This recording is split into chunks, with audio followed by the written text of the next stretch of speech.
उच्च गति अभ्यास खंड 2। गति 80 शब्द प्रति मिनट। डिक्टेशन शुरू होने में समय शेष है 5 सेकंड। Ready and start. महोदय, आइए पर्यावरणीय कानून को लागू न करने के घातक परिणामों पर एक दृष्टि डालें। कार्यकारिणी और न्यायपालिका दोनों में संकल्प की कमी है।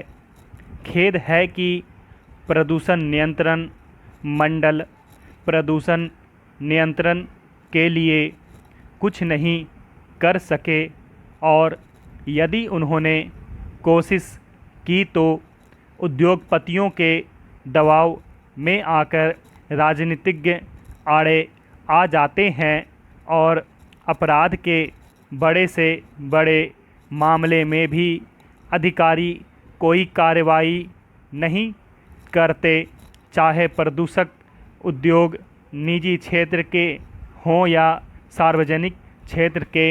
मेहता वाले मुकदमे में उच्चतम न्यायालय द्वारा पर्यावरण सुरक्षा संबंधी कानूनों को लागू करने के लिए न्यायालयों की सहायता के लिए पर्यावरणीय न्यायालयों की स्थापना का सुझाव दिया गया था। न्यायमूर्ति भगवती के अनुसार पर्यावरण प्रदूषण, पारिस्थितिक क्षति और प्राकृतिक संसाधनों से संबंधित झगड़ों के मुकदमे दिन पर दिन बढ़ते जा रहे हैं, और इन मामलों में वैज्ञानिक तथा तकनीकी आंकड़ों का मूल्यांकन आवश्यक होता है। इसलिए क्षेत्रीय आधार पर पर्यावरण न्यायालयों की स्थापना की जानी चाहिए, जिनमें एक न्यायाधीश के अतिरिक्त मामले की प्रकृति और अपेक्षित विशेषज्ञता को देखते हुए पारिस्थितिकी विज्ञान विषय के 2 विशेषज्ञ हों। तथापि पर्यावरणीय न्यायालय के निर्णय के विरुद्ध उच्चतम न्यायालय में अपील का अधिकार हो। प्रदूषक उद्योगों में शक्तिशाली निहित स्वार्थों के कारण श्रीमती मेनका गांधी, पूर्व पर्यावरण एवं वन मंत्री, भारत सरकार के समर्थन के बावजूद इस प्रस्ताव पर कार्रवाई नहीं की गई। प्रदूषण में पैसा है और नौकरशाही पैसे वालों का साथ देती है, तथा पारंपरिक न्यायालय पर्यावरण न्यायालयों के प्रति अति संवेदनशील हैं।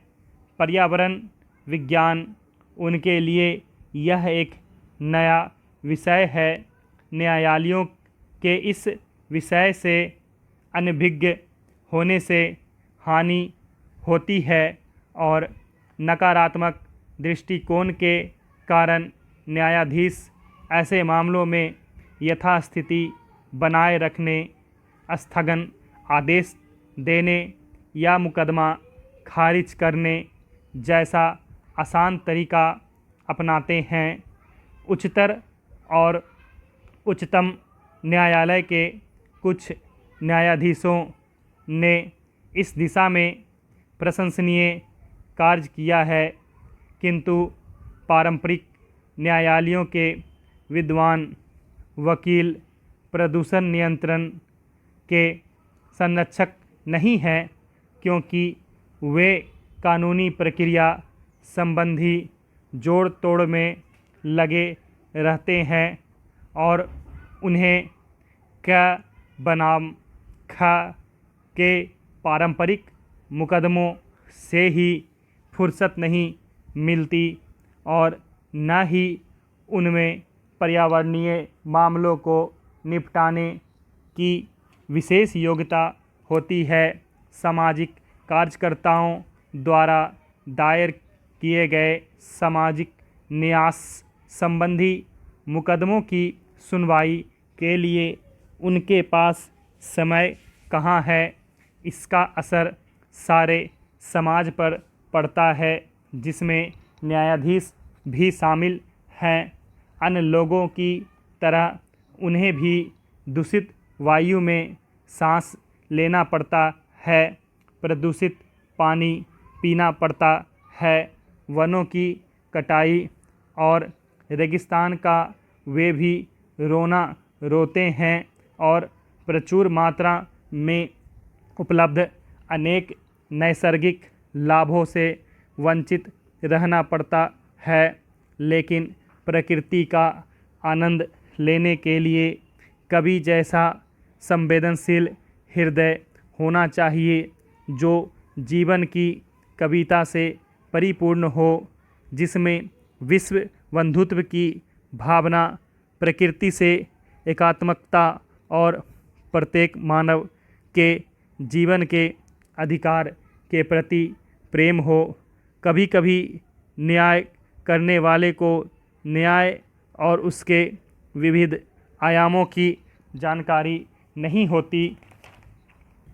महोदय, हमें आवश्यकता है ऐसे संवेदनशील पर्यावरणीय न्यायालयों और न्याय प्रक्रिया की जिसमें सामाजिक प्रतिबद्धता और सतत विकास दोनों संभव हो।